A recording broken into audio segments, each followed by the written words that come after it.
नमस्कार दोस्तों, मेरा नाम शुभम राय है और आज हम बात करने वाले हैं हार्ट बर्न के बारे में, जिसे हम हिंदी में कहते हैं सीने में जलन। तो आज हम बात करेंगे इसके कॉजेस के, इसके साइन एंड सिम्टम्स के, इसके प्रिवेंशन के और इसके ट्रीटमेंट के। सब कुछ बात करेंगे आज के इस वीडियो में, तो अंत तक बने रहिएगा दोस्तों। चलिए आज जानते हैं हार्ट बर्न होता क्या है। हार्ट बर्न कहते हैं कि सीने में जलन होना। लोगों को ये लगता है कि ये कोई हार्ट से रिलेटेड दिक्कत है उनको, लेकिन ऐसा नहीं होता। हार्ट बर्न का मेन मतलब क्या होता है, सबसे पहले हम समझ लेते हैं ईसोफेगस क्या होता है। ईसोफेगस क्या होता है, एक नली होती है जो हमारे स्टमक और गले तक रहती है। जब हम खाना अंदर लेते हैं तो गले से स्टमक तक ले जाने के लिए जो एक नली रहती है उसे हम लोग बोलते हैं ईसोफेगस। इसमें क्या होता है, जब खाना जो हमारा हम लोग जब खा लेते हैं ज्यादा, तो जो एसिड होता है वो हमारे ईसोफेगस में आने लगता है। जो दिक्कत हो जाती है कभी कभार, जो ईसोफेगस के स्पिंचर होते हैं, जो मसल्स होती है वहां पे, वो क्या होती है, वो ओपन हो जाती है, जिसकी वजह से जो एसिड हो जाता है वो क्या होता है, ऊपर आने लगता है, जिससे वजह से क्या होता है, हमें जलन आने लगती है। तो इसी को कहते हैं, हम लोग क्या कहते हैं, हार्ट बर्न होते हैं। देखिए मेनली होता है, मतलब कॉजेस क्या क्या है इसके। एक होता है GERD। इससे क्या होता है कि जो एसिड है यार, एसिड रिफ्लक्स, जो पेट का एसिड है वही क्या होता है, ऊपर आने लगता है। ऊपर आते आते कभी काल गले तक पहुंच जाता है, जिससे गले में एक सोर थ्रॉट जैसा एकदम कड़वापन सा गले में लगता है, जो क्योंकि एसिड आ गया है वो। फिर मेनली इसको देखा जाता है जो प्रेग्नेंट वुमेन है उनको ये बहुत ही ज्यादा दिक्कत होती है। रीजन ये होता है उनको भी, प्रेग्नेंट वुमेन में, कि जो हार्मोन्स होते हैं जब प्रेगनेंसी के दौरान, वो क्या करते हैं, जो स्पिंचर होता है ईसोफेगस का, जो नली के जो नीचे होता है, जो बंद होता है, वो क्या होता है ना, वो थोड़ा बहुत स्लो बंद होता है, पहले की तरह नहीं बंद होता। और मेनली क्या होता है, जब पेट में बच्चा यूट्रस में रहता है तो धीरे धीरे जैसे जैसे बड़ा होते जाता है तो उस पर और प्रेशर पड़ते जाता है स्टमक पे, तो नली, और जैसे जैसे डिलीवरी का टाइम आता है वहां पे दिक्कतें और क्या ज्यादा बढ़ जाती हैं। तो ये प्रेग्नेंट वुमेन में यही दिक्कत इसकी आ जाती है।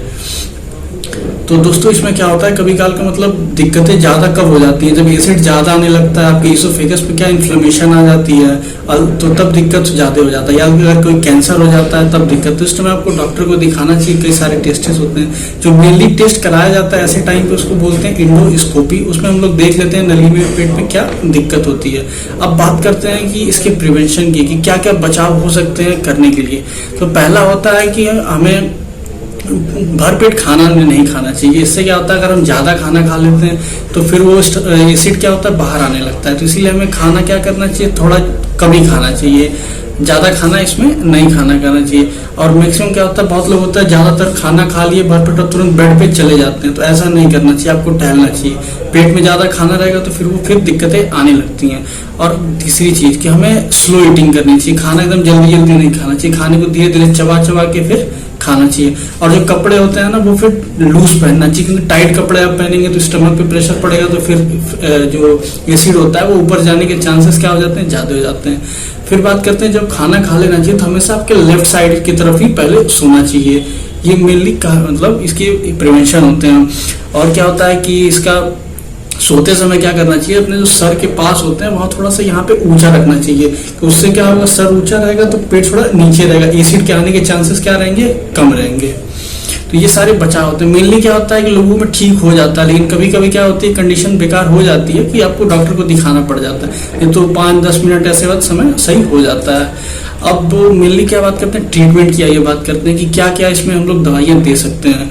तो देखिए सबसे पहले इसमें हम लोग दे सकते हैं एंटाएसिड में दे सकते हैं, ऑक्सीपाइप जेल दे सकते हैं 2 चम्मच खाना खाने के बाद, सुबह और शाम जब भी खाएंगे। एंटाएसिड क्या होता है ना, कि ये जैसे मतलब हमेशा के लिए आराम नहीं देता। जैसे आपने एसिड है तो कुछ देर के लिए सर्टेन मतलब आराम देगा, जल्दी से आराम देगा, लेकिन लंबे समय तक नहीं दे पाएगा।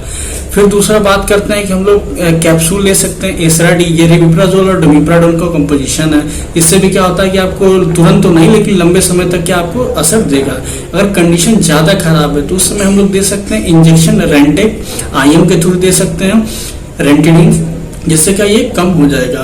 तो ये सारी दवाइयां होती हैं, ट्रीटमेंट, इससे दिक्कत हो जाती है। तो देखिए बिना भी कोई प्रिस्क्रिप्शन के दवा आदमी ना ही ले तो अच्छा है। घरेलू उपचार कर सकते हैं जिससे कि आराम हो जाता है ये सारी चीजों से। तो ये थी दोस्तों आज की बात कि हार्ट बर्न क्या होता है। अगर वीडियो अच्छी लगी हो, इन्फॉर्मेटिव लगी हो तो लाइक सब्सक्राइब जरूर करिएगा दोस्तों। आगे और ऐसी वीडियो के लिए फॉलो करें ज्ञानी को दोस्तों। धन्यवाद दोस्तों।